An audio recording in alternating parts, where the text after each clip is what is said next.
Yaliyomo ndani mwa hii video ni mengi mno mpenzi mtazamaji, lakini kwanza na kuomba uache komenti yako. Unaitizama movie yetu ukiwa pande zipi? Kama unatokea hapa Tanzania, basi dondosha komenti yako, lakini kwa wale wanaotokea nje ya Tanzania, maybe Kenya, USA, Mozambiki, Omani, tumia muda huu kuacha komenti yako. Lakini wakati unaacha komenti yako, nikusihi mpenzi mtazamaji, nenda na hii video mpaka mwisho, maana mwishoni ndio nimekuwekea ukweli wote kuhusiana na kinachokwenda kujitokeza katika episode ijayo.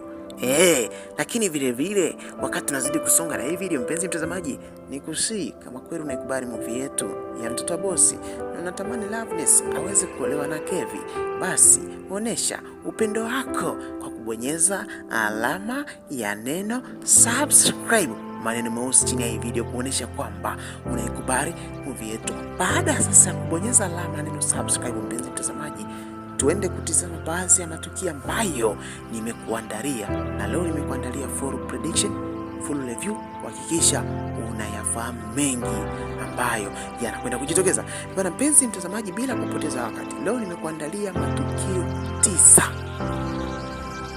Matukio 9 ambayo yanakwenda kukupa ukweli wote kuhusiana na movie yetu. Je, Latifa yuko wapi na anapanga nini?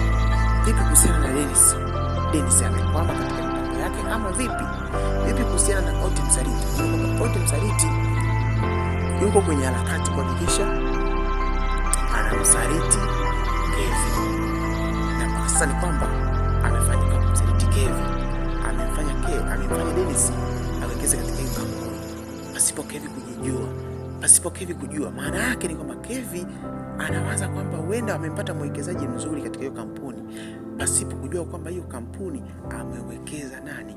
Dennis. Na Dennis amewatumia wanasheria wake. Sinaeleweka hapo mpenzi mtazamaji? Hapa najaribu kukupa baadhi ya matukio ili uweze kuelewa movie yetu, lakini mwishoni ndo kuna ukweli wote kuhusiana na kinachokwenda kujitokeza. Lakini wakati tunazidi kuamulika ya Dennis, tukirudi katika upande wa Latifa,